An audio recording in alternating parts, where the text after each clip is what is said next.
Well, a very good day, everyone. Thank you for joining me for this socially distant concert of the West African Kora.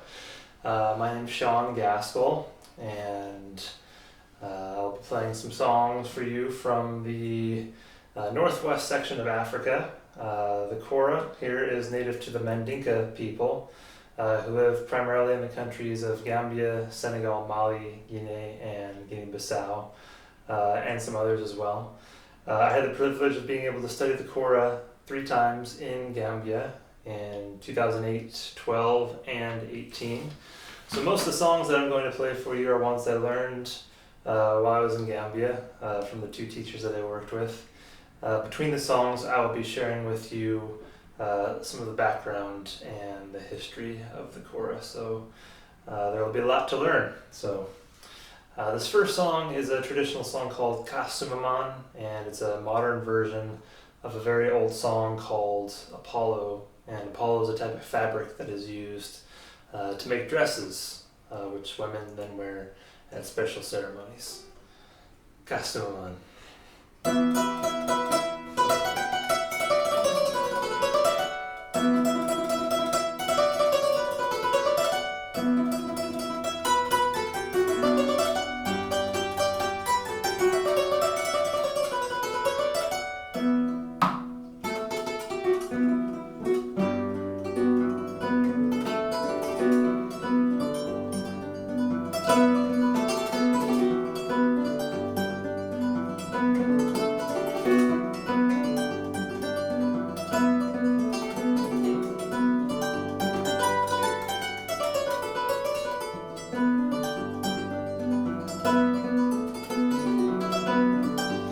Kasumaman, apado kuning sumaman kasih.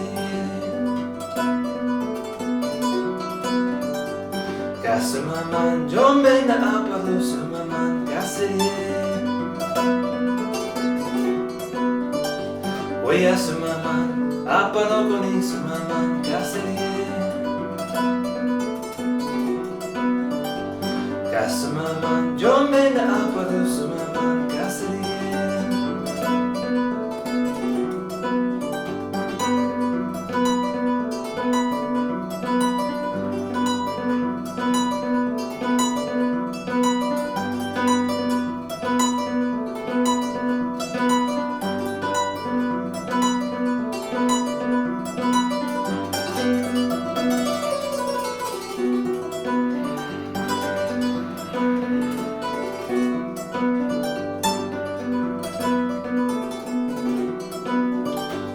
Kasumaman, aparo kuning sumaman kasih. Sumaman, aparo kuning sumaman kasih. Kasumaman, aparo kuning sumaman kasih. Kuning sumaman, aparo kuning sumaman kasih.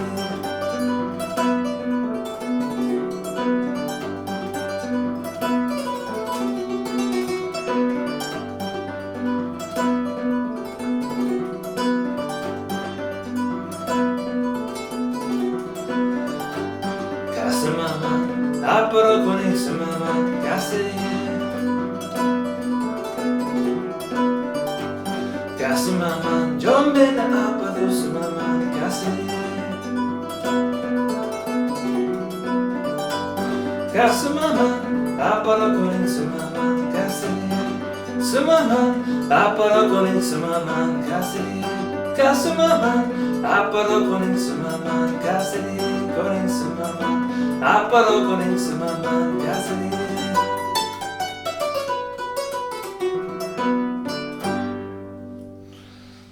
All right, this next one is called Mali Sajo, and this is a folk story coming from the country of Mali.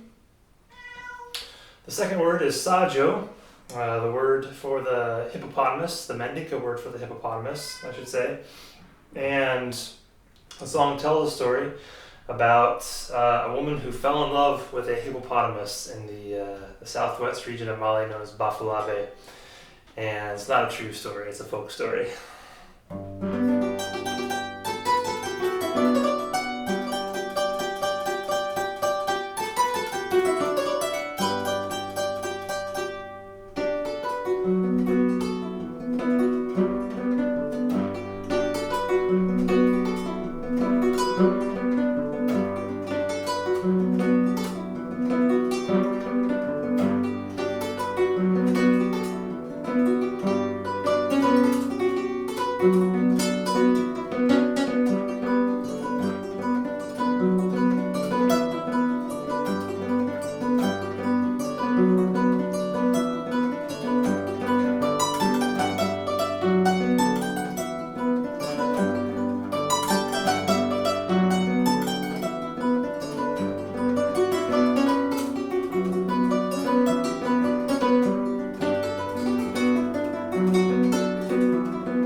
Josa, Malisa.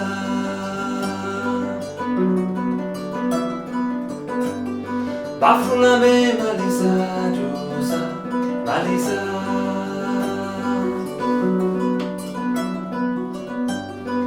Alinga mutafe, ye mutafe.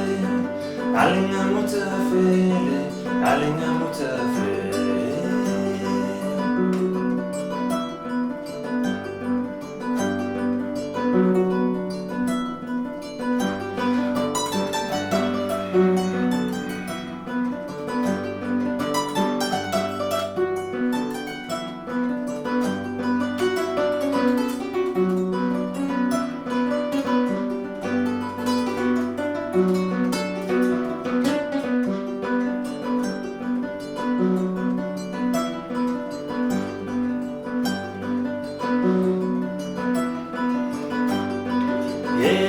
Malisa, Josa, Malisa.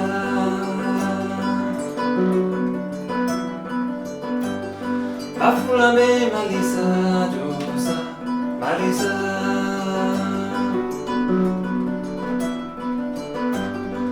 Hey, Malisa, Josa, Malisa.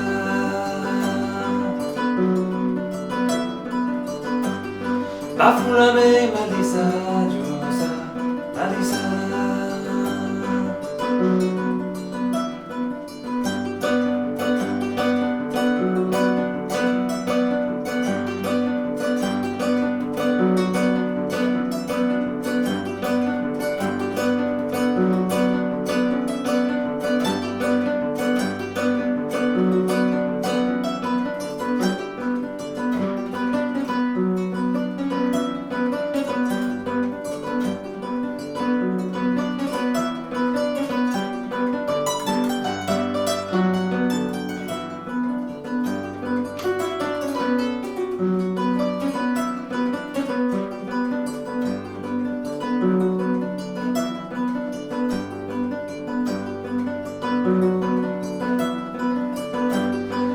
Alinga mutafe, ye mutafe.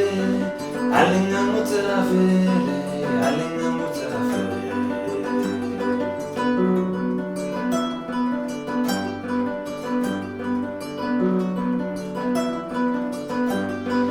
Alinga mutafe, ye mutafe.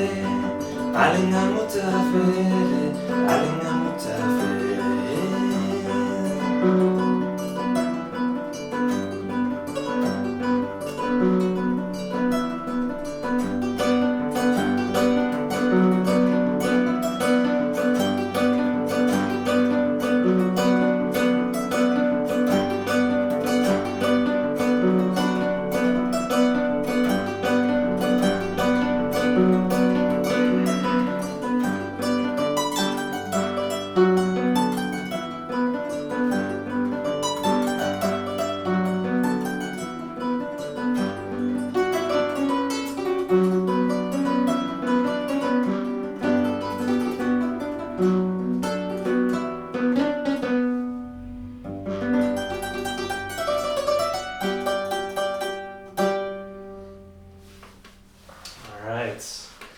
This one's called Nankamanjan, and this song is about 800 years old, dating back to the mid-13th century, right around the founding of the Mandinka Empire. So the Mandinka people are primarily who play the kora, and a couple of other instruments from the same region. This particular song is about Nankamanjan Kamara, who was someone who held a lot of wisdom, so much so that the very first emperor of the Mandinka, whose name was Sunjata, would come to Nankamanjan to seek advice on how to best move forward with the plans for empire expansion.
So I'm going to tell you a little bit about the kora next.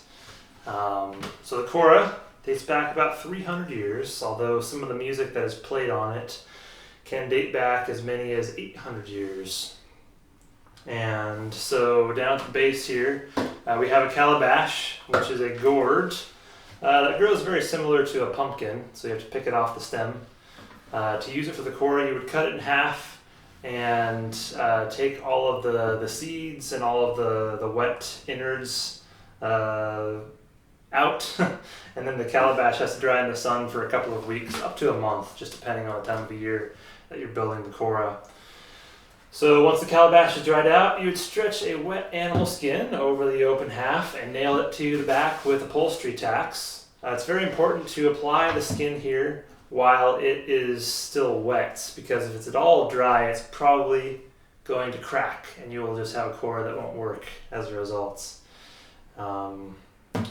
So once the skin is on and nailed, 3 holes get cut into the calabash. 2 of those holes are so that the neck that I'm holding onto, this big long piece of wood, can slide through the top, down through to the bottom. And then the 3rd hole is cut right here. And that hole serves 2 very important roles. The first is so that sound can come out, and the second is so that money can go into the hole. And the reason that money goes into this hole is because there's a lot of praise singing that takes place. And we're going to get into exactly why that happens a little bit later on. So you have your 3 holes, your neck's through. The next thing that would happen would be that there was an iron ring that has to get put through the bottom of the neck, and it's probably very hard to see from your angle exactly where this ring is. But it is attached to the bottom of the neck. The easiest way to put it through would be to take a power drill and put a hole through. Most of the kora makers that I knew in Gambia did not own drills, so they would actually have to heat that ring up in a fire. There was an aluminum tin that was used to brew a traditional tea with, called a taya, over hot charcoal. So sometimes they would slip the ring there, or into the fire that was used to cook with. So they'd put a glove on one hand while they held the ring up against the wood, and they took a hammer with the other and started pounding the hot ring into the wood. They're burning a hole into the bottom of the neck as they progress. So once they had the hole, they'd just slide it through and secure it in place. A lot of people would just take some nylon rope and wrap it through the loop of the ring and then around the back of the neck to hold it there. The anchor strings go on next. Those are the short ones down here, which have some color to them, some darker color. And then the strings would get tied off to those, and then to each of the tuning rings up along the neck here. The strings, so there's 22 strings on this kora, so you have a bridge right here. So there's 2 rows of 11 strings, so 11 on the left, 11 on the right. And it's all played by plucking with the thumb and the index finger on each hand, so you're only using 4 fingers total to play. The bridge is not actually fixed to the instrument, so it's held there by the tension of the strings, meaning if I was to loosen all the strings, the bridge would just come off of the instrument. So your strings are tied off to the anchor strings, which are tied off to the iron ring, and the top of the strings are along the tuning rings here. There's 3 more pieces of wood. There's 2 handlebars and 1 cross piece. And so you have to make incisions into the animal skin for those to go through. So usually the cross piece goes through first, so you make 2 incisions there for them. And then you make 4 more incisions for the 2 handlebars, and those slide over the top of the cross piece. And so these actually not only act as handlebars, but they also help tighten the animal skin, and that's really good. Because the tighter the animal skin is in the long run, that means you're going to have a lot less tuning work. It's a lot of work to tune this instrument, as you can imagine. So like if you had a really loose skin and the weather changed, the bridge would just like sink into the animal skin, and that's going to change the positioning on each of the strings, and it just means that you're going to have a lot of work on your hands, especially during the change of seasons. So I'm going to hold up another kora here in just a sec. I'm actually going to play that one for you next. But before I do, I will say that there are 4 major differences between this kora and the one that I'm about to play. And they are the type of animal skin that's used, the wood materials, string materials, and the tuning system. So here, this kora being built in West Africa is most likely the model that you will see if you were ever to visit. It uses cow skin. The wood is called kano. The strings are fishing line. Fishing line has been used since the early 1920s, so for 100 years. Before that, they would use antelope hide, the skin of the antelope for the strings. And lastly, you have tuning rings, which are made of cowhide, and they're called conso. So each string gets wrapped around a few times and tied off, and then to tune, you physically have to move these tuning rings up the neck or down. So by moving them up, you're putting tension on the strings, and that's going to raise the pitch, and vice versa should you go the other way. Okay, so this kora here was actually built in the U.S. By an elk farmer. So he used elk skin instead of cow. The wood, there's actually 2 types. They are called Honduras mahogany from Honduras, and Paduk, which I believe is native to the southern regions of Africa. And then rather than using fishing line strings, we have harp strings for this one. So they give a much different sound quality as you're about to experience. And then lastly, rather than having tuning rings, we have guitar-style tuning pegs. So you just have to twist the pegs and the pitch will change. So this one's a lot easier to keep in tune because of that. This song's called Tabara. And Tabara was the name of a Fulani woman. So the Fulani are another one of the ethnic groups in Gambia, other than the Mandinka. I believe that there are 6 or 7 total ethnic groups in Gambia. So this song was written when Tabara was alive in the early 1800s, and it was dedicated to her by the people in the village where she lived, who unanimously believed that she was the most beautiful woman in the village. So that's why the song was named after her.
Thank you. This one's a love song called Nsumbu, and I learned this song on my most recent trip to Gambia 2 years ago. And I learned the words to this song, the Mandinka words, through my teacher's daughter. So my teacher is Moriba Kuyate. His daughter is Bintu Kuyate, and I believe she was about 12 when she taught me these words. I was just practicing the song one day in Moriba's home in Gambia, and Bintu came and sat next to me as I was rehearsing and just started singing. And so I'd never heard the song sung in this way before. So I had Moriba come over and translate the Mandinka words to English, as he does for all the songs he teaches. So here with Nsumbu, the words basically mean when you're missing one you love, you should be with them.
Bamba, andiamo le bamba, andiamo le bamba. Bamba, andiamo le, ci siamo di là, andiamo le bamba. Bamba, andiamo le bamba, andiamo le bamba. Andiamo le, ci siamo di là, andiamo le bamba. Yeah, bamba, andiamo le bamba, andiamo le, ci siamo di là, andiamo le bamba.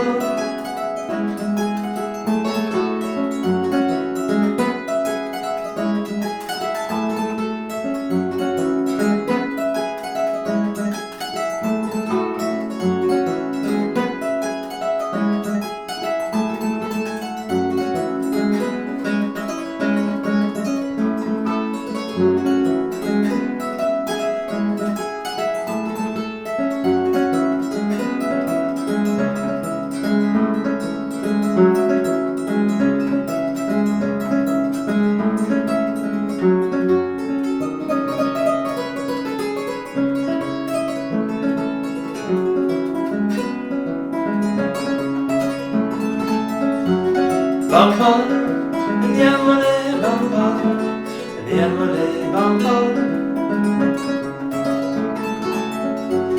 Bamba, andiamo le, ci siamo di là, andiamo le bamba.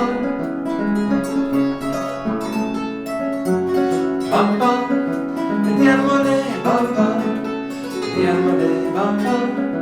Andiamo le, ci siamo di là, andiamo le bamba. Yeah, bamba, andiamo le bamba, andiamo le, ci siamo di là, andiamo le bamba.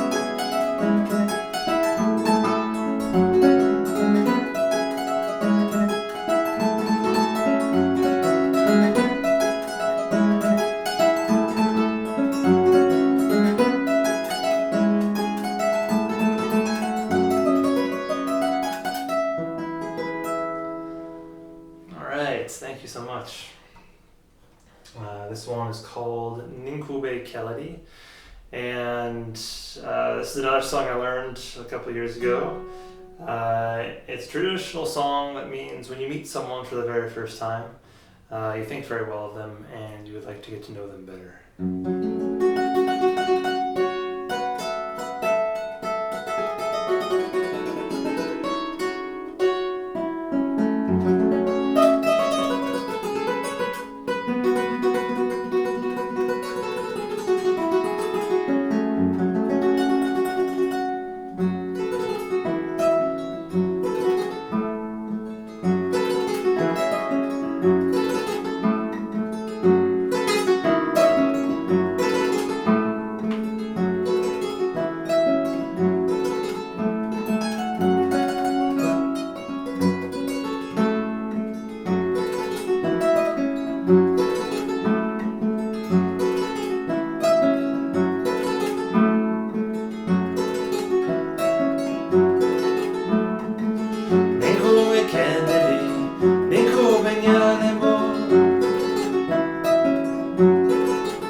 I'm going to talk a little bit about the people who play these instruments next. So within Mandinka society, there is what some might consider to be like a class system that exists.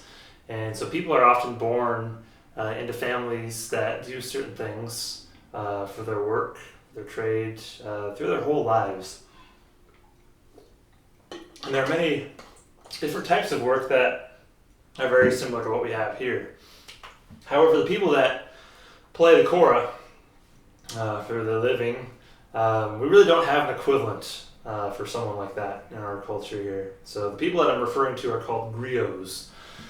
And a griot is literally a walking history book, and so it's their responsibility to know 800 years worth of their history, dating all the way back to the mid-13th century at the founding of the empire. The kora is most culturally significant because the griots use it as one of the primary mediums for telling about their history through a lot of these songs that you hear. So there are many songs that are named after battles that took place, which the Mandinka won.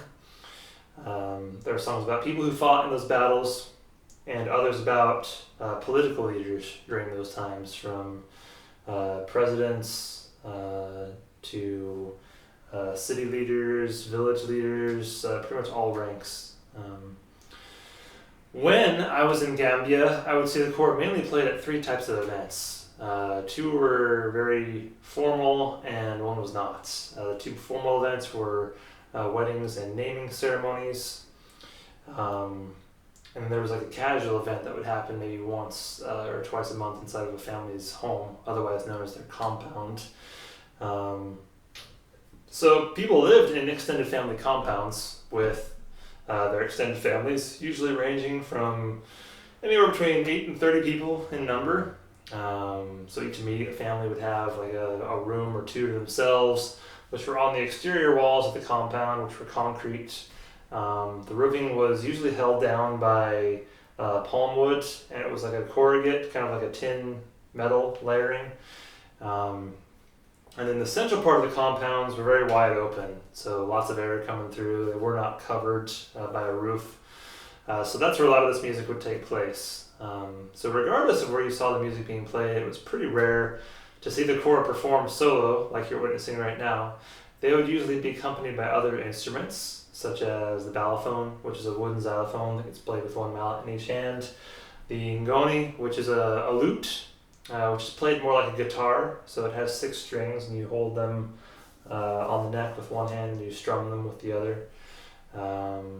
Drums would be used, guitars, typically men would be playing instruments and women would sing. And if there was a female singer present, like she would almost be leading the show, and the instrumentalists would kind of be the backup to her, even though there might be a kora present. And if kora was present, they would usually be leading all of the instruments. The two more formal events where you would see the kora, I would see them at, would be weddings and naming ceremonies. So a naming ceremony is a 3-part event, which takes most of the day. So the first 2 parts happen during the daylight hours. That would be the naming of the child and the feast. And then part 3, the music would go late into the evening. So the naming would take about an hour, hour and a half. There would be a griot on a bullhorn saying praise for the baby and for the family. Through much deliberation, the name would be announced over the bullhorn. Like, it was a very communal process, so audience members would be discussing amongst themselves name possibilities, and this information would get relayed back to the griot on the bullhorn, and so that's essentially how the name was determined. The feast, food in general would be served in large bowls that 4 to 6 people would sit around and share from together. Eating would typically be done with your right hand. You could use utensils, they were available. I found it easier to use my hand based on how the food was served. So in these bowls you would find cooked white rice at the bottom, with palm oil usually over top, and then vegetables and meats. And some of the more common vegetables you would see would be carrots, cabbage, cassava, eggplant, leeks, potatoes, things like that. They would all be steamed in a soup pot, which was over an open fire. So all cooking that I saw was done over an open fire. And then meats You would see chicken, fish, beef occasionally used. Where I was, fish was most common just because the host family that I would lived with in Gambia, they were only about a 20-minute drive from the ocean. So they would go into the street market in Brikama, in the city that they lived, and they would buy fish from family members of the people out there doing the fishing. So, and fish would be actually wrapped in tin foil and cooked over a grate right over the open fire. And when it was done, they would just take the whole fish and put it on one dish. So everything was still attached. Like the fish would be looking at you as you're getting ready to eat it. So the veggies would be still in pretty large chunks. So you basically, with your hand, pull some meat off the fish and mix it in with a leaf cabbage maybe and some carrot. And, mix it in with the rice. And so that's how eating was done there. Music, unlike the actual ceremony during the day, the wedding ceremony or the naming ceremony, you did not have to have an invite from the host family to come and listen to the music. So if you heard it from a ways away, you could just walk into the family's home and they would welcome you in for an evening of music. And sometimes you would see the kora featured at these as the lead instrument of a band with electric guitars, electric bass, like a drum set that you'd see in a jazz band or a rock band. And the music was very loud. They'd be plugged into a huge sound system and with a couple of amplifiers. And so, I mean, you could hear the music sometimes from a quarter mile away. And so I think that's one of the draws. People would just kind of come in and hang out for a couple hours and listen to some Mandinka music. The bands who play at these, they'd make their living doing so, and so they really have to engage the audience to want to get paid. So we're kind of going back around full circle here to exactly why the kora, the sound hole of the kora, is used as a money depository. And so the way that this might look is that during a song, you would see the band just kind of getting loose and getting solid with the melody, and then all of a sudden the kora player would start singing. So let's imagine what he might be singing about. So let's just imagine the name of the song is about a guy named Frank Jones. So when the kora player starts singing, he would be saying something to the effect of, anyone from Frank Jones' family back in the year 1528, just picking a number at random, here are these three things that Frank did for our people that was so important. And I'm going to talk about this for the next little bit. So if any of you out there in the Jones family lineage, please come up and show your respect in the form of a cash payment. And the reason that money exchange takes place is because the people really value the fact that the griots are the safekeepers of their history, knowing almost 800 years worth. Like a griot can literally ask for someone's last name and be able to tell them about their family's history dating all the way back to the mid-1200s. And the fact that they can do that both orally and through song, it just means a great deal to the people. They want to see that their culture is preserved. So that's why cash exchanges happen like that into the sound level of the calabash. I'm going to go ahead and play a song called Alalake. This is a 300-year-old tune, basically meaning God has done it. Some of the translation means when good work has been done, those who are responsible, they should be celebrated or rewarded. Alalake.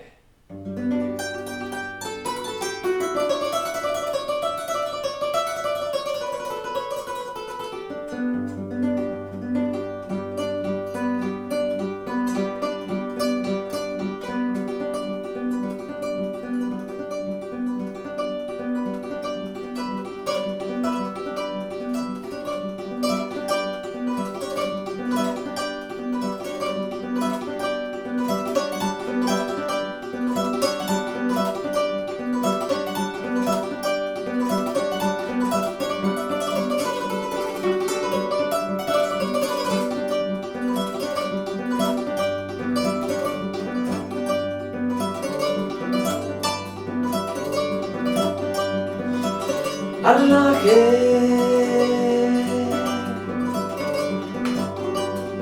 Sila Jumake, Korbe, Musubaile, Alabaro, Tatebaina.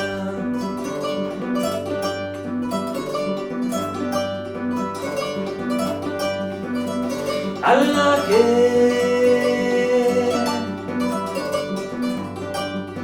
Silajumake,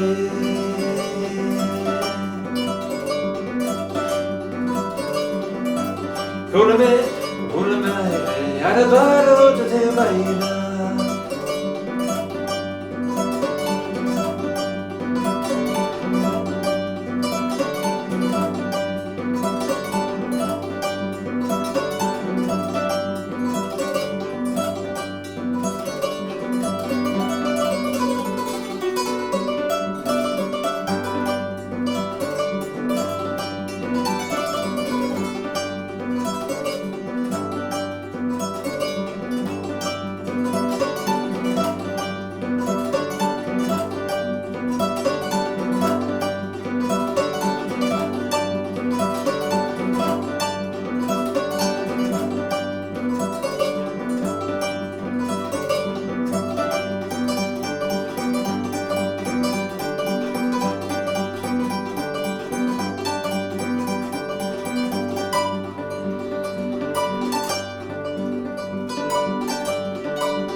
First got introduced to the Kora back in 2006, and I literally stumbled across the Kora at a folk music festival in my hometown of Olympia, Washington, which is where I lived for the first part of my life before relocating to Asheville, North Carolina, where I'm now based. And so the person who I saw perform that first time was named King Mathis. And he lived in the greater Seattle area for about 10 years before moving to Brooklyn, where he now lives. So if you ever get a chance to see King Mathis once live performances resume, I highly recommend it. And so I talked with Kane after the show, and I figured out that he was willing to teach me, so I had to acquire a Kora, which is not an easy task. So I got in touch with someone who had just gotten back from Gambia, and he had an extra one that he could part with. So once I acquired one, I started going up to Kane to have lessons once every couple of months for about a year or so. And then in January of 2008, that's when I took my first of 3 trips to Gambia, and Kane in Brooklyn put me in touch with the 2 teachers in Gambia that he studied with, and that's who I ended up going to for 3 separate visits. And their names are Moriba Kuyate, and he's the adopted son of my second teacher, the late Malami Jabate, who passed away about a year after my second visit, which was in 2012. So the first visit for 2008, I was there for 3.5 months. The second visit in 12 was for 6 weeks, and then the most recent visit here in 2018 was for 5 weeks. And they not only taught me how to play Kora for anywhere between 2 and 8 hours a day, they really took care of me like I was family, and everything from picking me up at the airport, taking me home, feeding me really well, and just making sure that I was really well taken care of. It meant a great deal to me. So I owe them a lot for sharing all of this with you. So that said, I would like to just take the time to thank you for giving me the opportunity. And I'm going to go ahead and play one more song for you. Before I do, I would like to invite you, if you would like, to visit my website. So you can find out more about all of this, the Kora, myself, my background. I do have recordings available through the website as well, both physical CDs and digital copies as well. Also on Amazon, iTunes, Spotify, like all the major digital platforms these days. So the website is seangaskell.com, so feel free to take a visit. And I just want to thank the North Shore Public Library in New York for making this program possible. And I hope that you all are doing well and staying healthy during these very challenging times. So this last song is one that I wrote myself, and it's called Smoky Mountain Sunset. I wrote this a few years ago after a backpacking trip into the Great Smoky Mountains National Park, which is only about an hour from where I live here. There's a gorgeous sunset that night, so that's what inspired this song.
Thank you all again so much. Hope you've enjoyed this. I hope you feel like you learned something in the process, and Take care out there. Hope to see you in person sometime. Thanks.